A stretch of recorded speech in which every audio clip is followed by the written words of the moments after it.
Bonjour et bienvenue sur les vitamines du royaume pour cette nouvelle capsule qui s'intitule Éviter les mauvaises compagnies. Alléluia. J'aimerais lire une parole dans 1 Corinthiens chapitre 15 verset 33. Il est dit, ne vous y trompez pas, les mauvaises compagnies corrompent les bonnes mœurs. Alléluia. Revenez à vous-même comme il est convenable et ne péchez point. Amen. Les mauvaises compagnies nous entraînent au péché et les mauvaises compagnies corrompent les bonnes mœurs. Il y a un proverbe qui dit dans la Bible, dans Proverbe 13-20, celui qui marche avec les sages deviendra sage, mais celui qui marche avec les insensés lui sera semblable. Alléluia. Alors au-delà de ça, les mauvaises compagnies, je les compare à des parasites. Alléluia, vous avez bien entendu des parasites. Si vous regardez dans la nature, vous allez voir qu'il y a des plantes parasites qui commencent à entourer un arbre ou un arbuste pour lui piquer sa sève et le faire mourir. Eh bien, spirituellement, nous avons des parasites. Nous avons des personnes qui sont des parasites.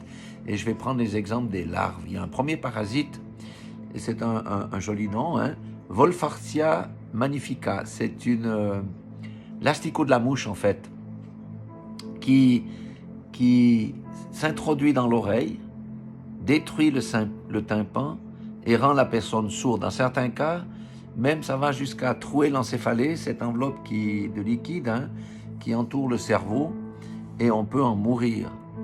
Donc, vous voyez, une simple petite larve, l'asticot de cette mouche-là, rend sourd.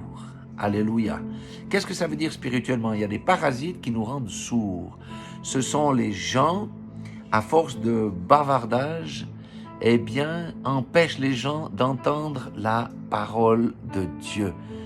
Voyez, les gens qui vous disent « Ah, mais le monde c'est fort, sortons en boîte de nuit, allons faire la fête, etc. » Si quelqu'un a déjà eu Christ, ce sont les gens qui vont tout faire pour essayer de le détourner de la parole de Dieu en coupant, on va dire, son audition, en le rendant sourd à la parole de Dieu et en mettant les pensées du monde à la place. C'est la douce mélodie du monde qui va chanter à ses oreilles.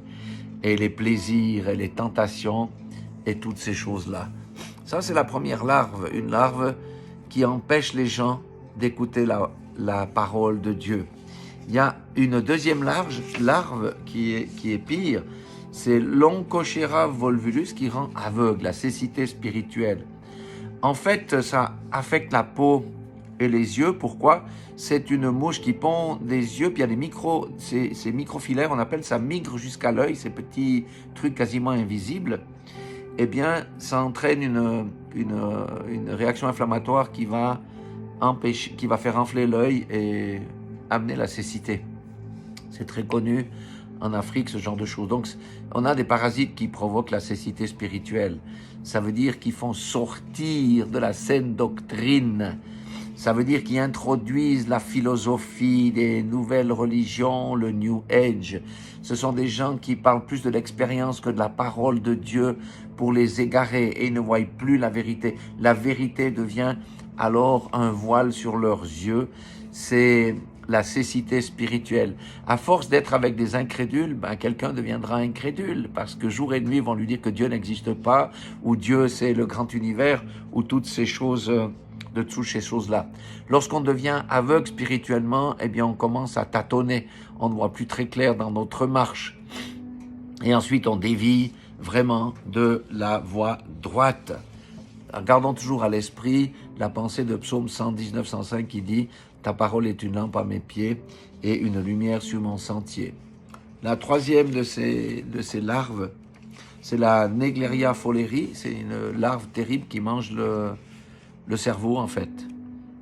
Donc, elle tue toute capacité à réfléchir et la personne n'est plus maîtresse d'elle-même. Elle a des convulsions.